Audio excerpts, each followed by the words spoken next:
Well, we have, for example, the power remains centralized. It doesn't solve inequality, and it's heavily focused on the consumer side.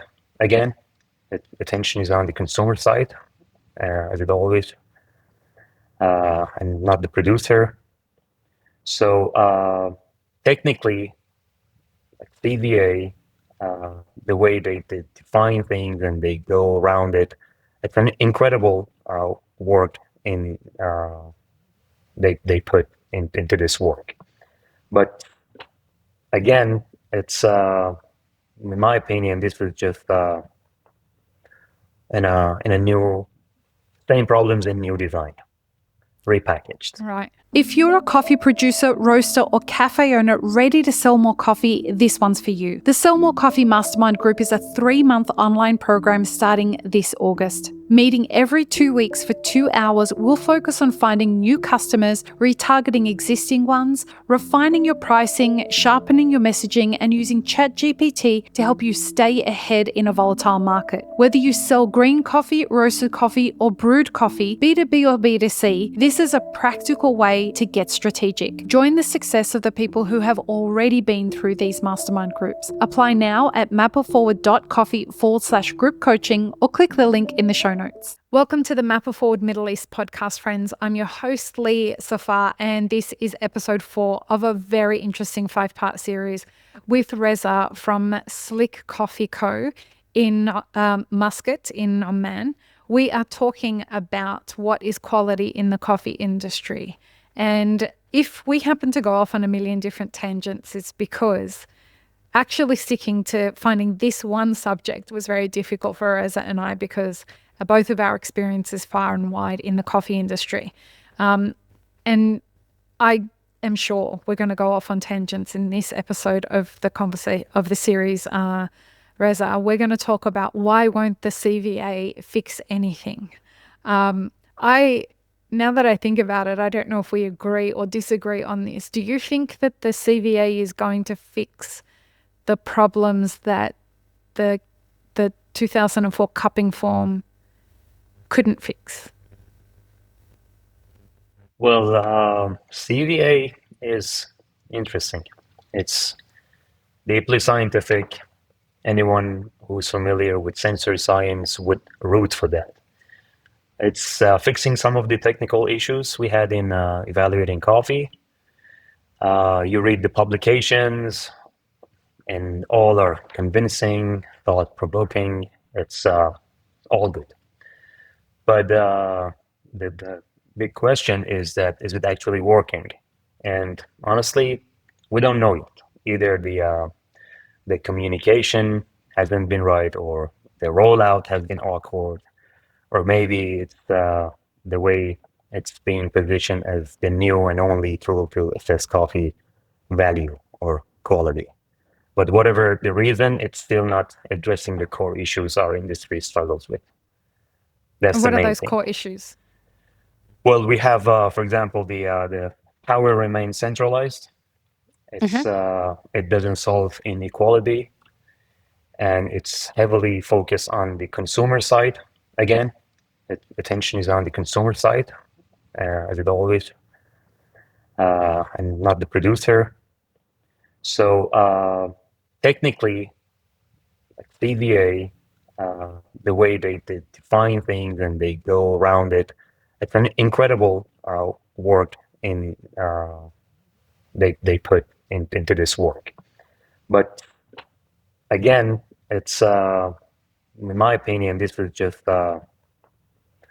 in a new same problems in new design, repackaged. Right. This is how I feel about it. We still feel a little bit like lost and confused. Maybe they're going to be like, I hope it ages well. What we're talking about, they're about to do more work throughout the year with the new system and the new view, and how they want to use CVA. But the problem was not a form or the way to assess the quality or value, and especially like at this time that we are in. It wasn't a matter of form. We all know that. There are many forms that you can design for yourself based on the test that you want to run and based on the objective of your plan, for the research that you want to do, but not the form. And it's not going to serve so many high volume copying in the trading side and in producing side. And again, it's going to making the producers and producing countries depending on the CVA and new system to dictate to them that this is from now on the way we are going to assess the value of coffee. So what I think the old form or the old school of thought was not perfect, but it was working.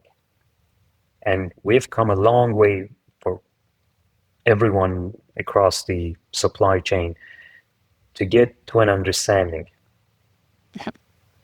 somehow, right? We kind of knew and understood each other. Like we built everything around that terminology or trade language in terms of scores or grading. But that also changed. The notion of specialty coffee is also hijacked and diluted. Right. So now it's not about like that anymore. It's just like about the experience, mostly from the consumer side. And for that purpose, it's good. It's okay, maybe. But also on the technical side, there are things that were fixed. For example, when it comes to like descriptive analysis and the way like we used to jot down like very like poetic kind of like jargon words describing coffee, that wasn't scientific. That wasn't really like meaning anything. It was somehow the terms that we used to use within this circle of cuppers, but now that's becoming more scientific and with a reference, with an external reference at least. The part of this that I am confused about, and maybe you can help me understand this in a different way. We seem to be aspiring as an industry to have one unified definition of what quality is. And in an industry where we're saying, so we want to understand if we can all measure quality in the same way, then we can figure out where everything else sits on that spectrum. And we can judge it that way. But we can't even decide on whether a light roast, medium roast, or dark roast is the way you should be drinking coffee. And in an industry that is this dynamic, where when I first started my career, we were barely like understanding what the ratios of extraction was. And then we moved into like very, very short ristrettos. And then we moved into double ristrettos. And then we moved into double espressos. And if it's that dynamic of the way that we're preparing drinks, the way that we're measuring quality is equally as dynamic. Well, actually, CVA has an answer for that. Okay. When it comes to their effective form, they have the impression of quality. Wait, which one of that? Let me check. How many there's 4 forms, right? I was being sarcastic. Go ahead. So the answer lies there, actually, when it comes to that. So they're not really mentioning about quality anymore. It's the impression of quality. So it's kind of like aligned with what you are saying. It's the impression of quality and it's subjective. So that's why they have the effective form.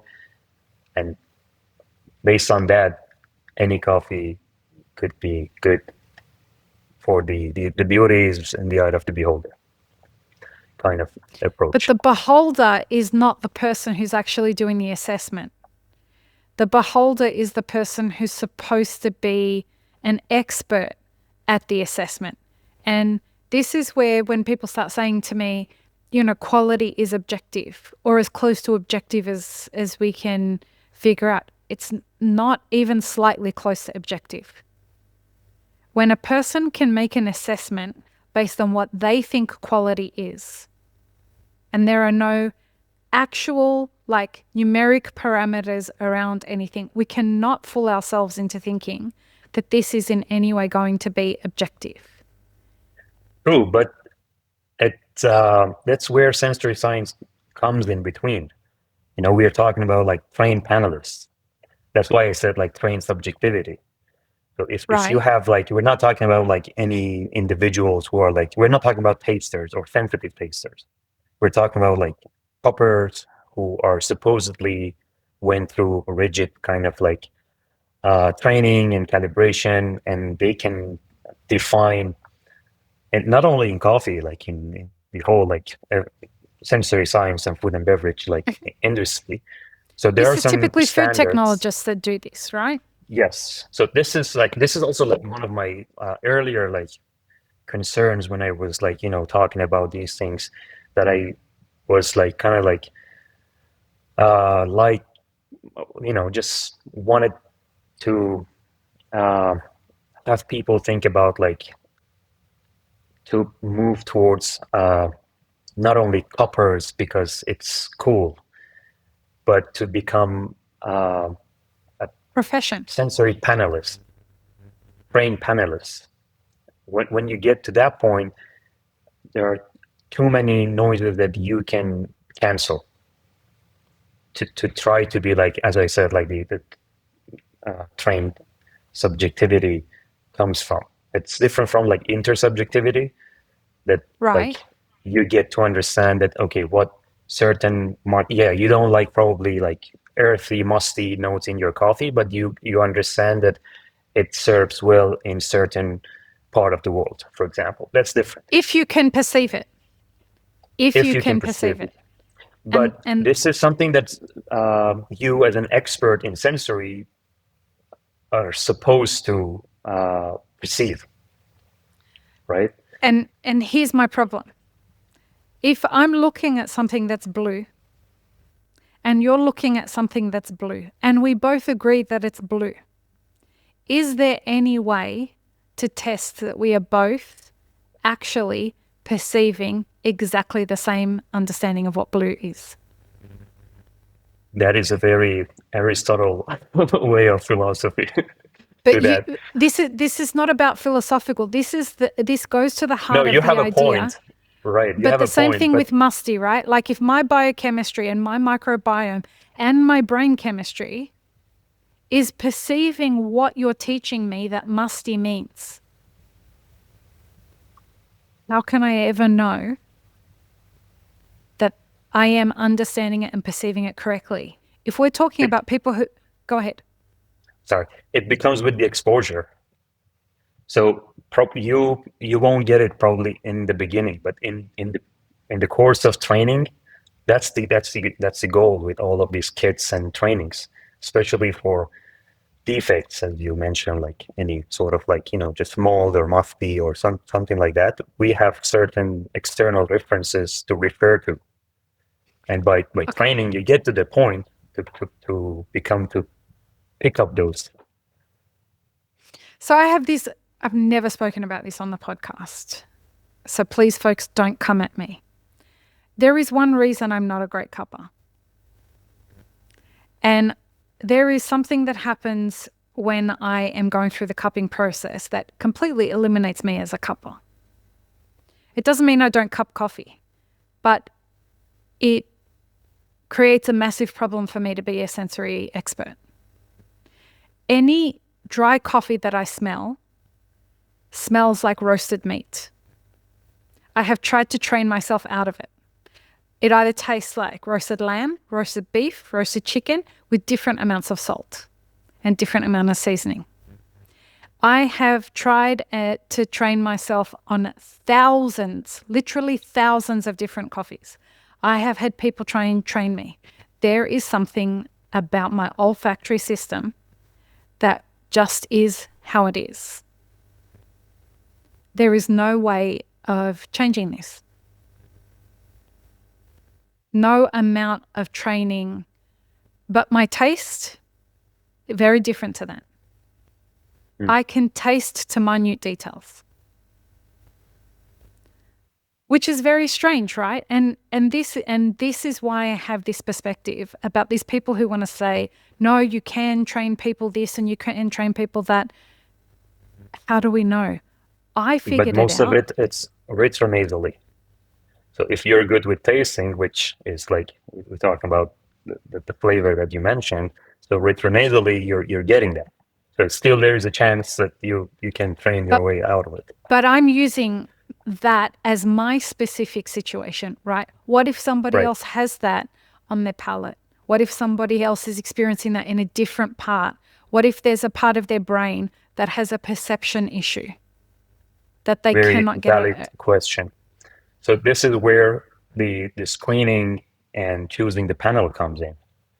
So it's not expected for everyone to become sensory panelists or trained or expert in, getting to the position to assess the quality of coffee or anything.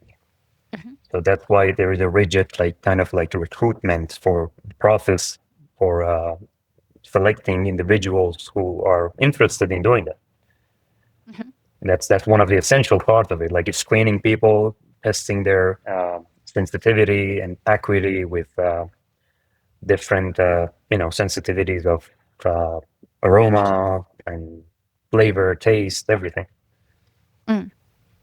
So it's a very, in that part, it's really rigid and strict.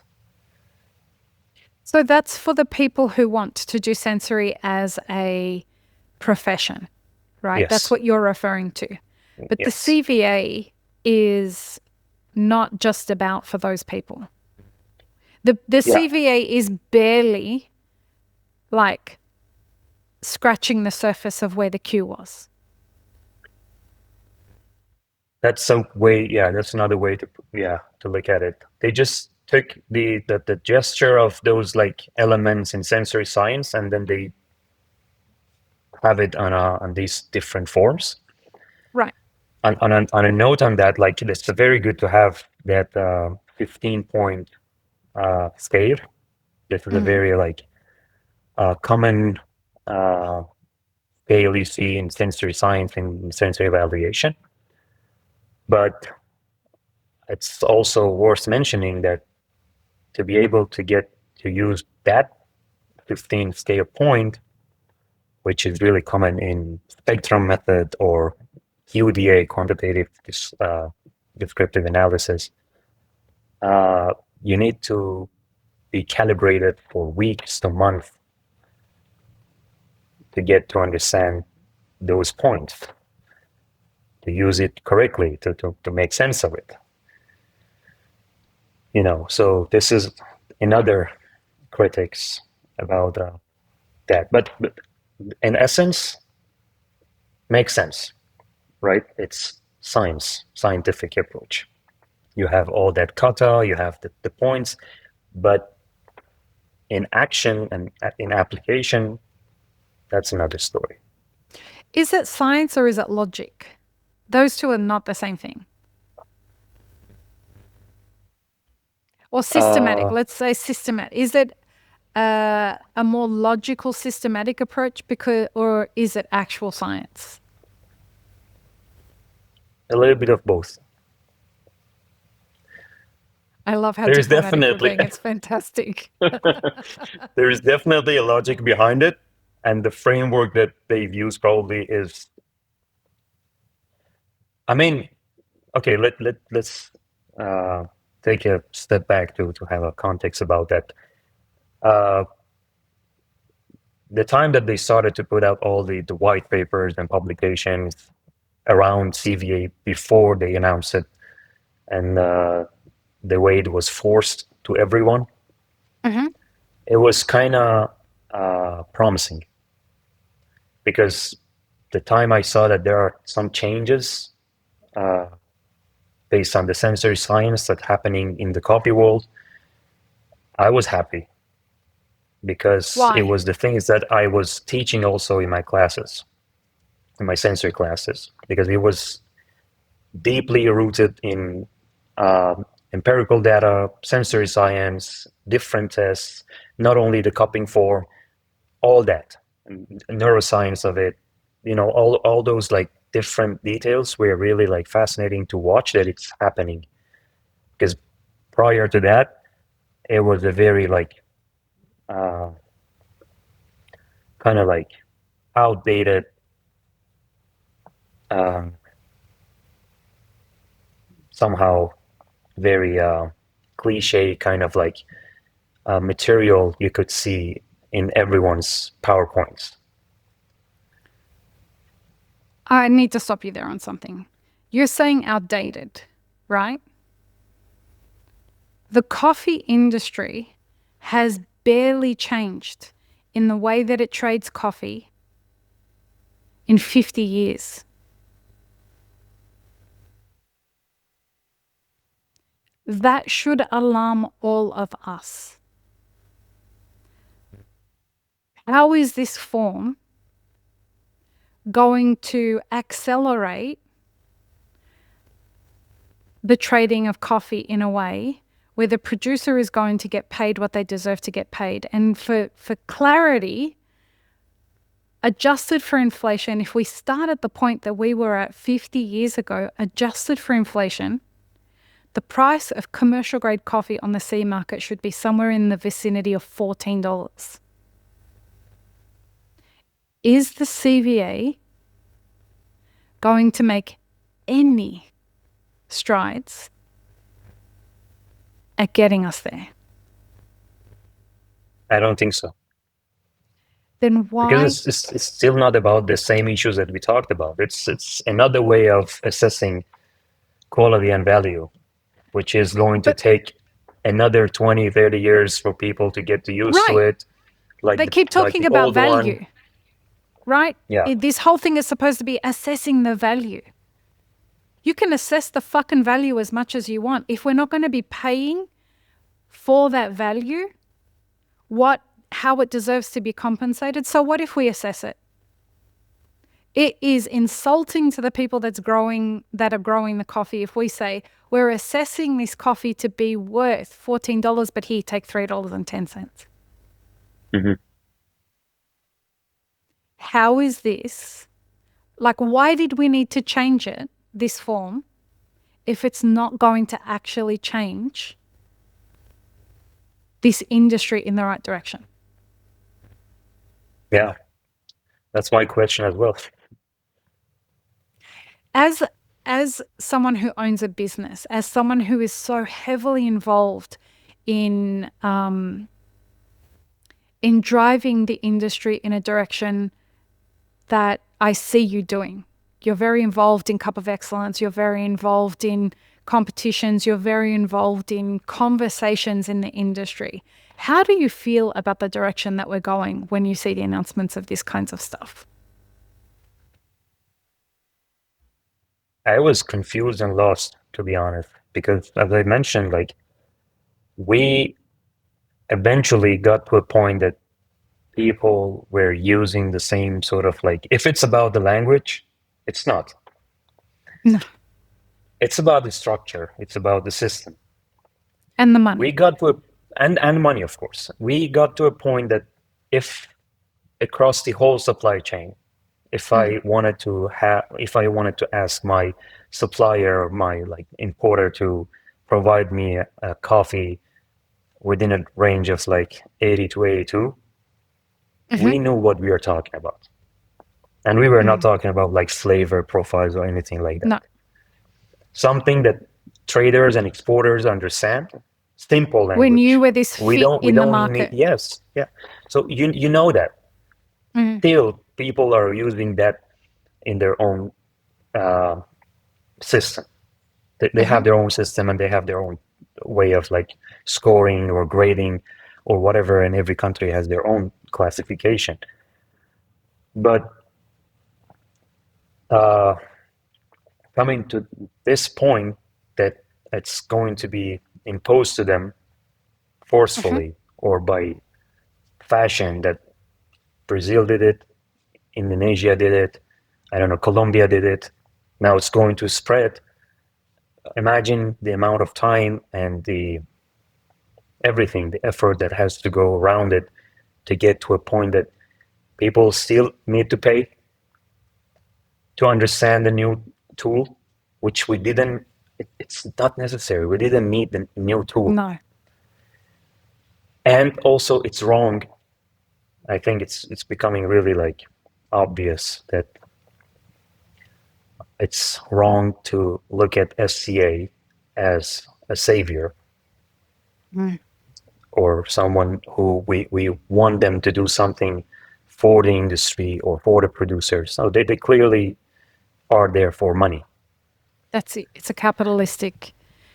The Right, part that angers everybody is called the non-profit. Go on. Yeah, everyone should know that by now. And this is not something that it wasn't fight of forms or tools. This is something that there are many other better tools in the industry. Yeah. Even not only the cupping foam that was used, still not too many people know how to use that foam. Yeah. The old one, right? Yeah. They don't quite get what it was meant to. But anyways, there are very like good and functioning tools out there. They could have used those. Like for example, there's the coffee roast by I don't know if you have heard of that, like by Cafe Imports, developed by Ian. Yeah. I have seen that. Yes. So that one is it's an amazing tool. If your concern is about the descriptive analysis and the scoring system without bias, that's one. So it's not about the form, it's about the structure. It's about how you are changing shifting the paradigm of what's going on. And that's the main issue. And so many like producers that I am in touch with, they already expressed their like, their confusion and their concern about like how this is going to work out for them, basically. Yeah, more than anything, it feels disrespectful to me that this is the best we could do for not just producers and baristas, or professionals in the industry who are now who can barely afford the lifestyle that they have, and now they're going to take more of the money that they're not earning and investing it into these certifications that arguably haven't even come close to the depth of knowledge that you would acquire from doing the Q. What are we doing? This doesn't seem fair. Anyway, that was a delightful conversation, Reza. Thank you. Thank you. I learned a couple of things from you too. Okay, we've got one more episode to go, folks. Join us for the next episode. We're going to talk about the role of technology. What role would the Q grader and a cupper play in the age of technology? So join us for that. Peace, love, and peanut butter. Have an amazing rest of your day. This episode is part of a 5-part series produced by Mapper Forward. Check the full playlist and guest details in the show notes, as well as how you can support our work in the coffee industry. Become a premium YouTube subscriber, explore our Patreon and any brands we've partnered with to bring you this podcast. Please don't forget to like, share, and subscribe. It really does help us grow our audience.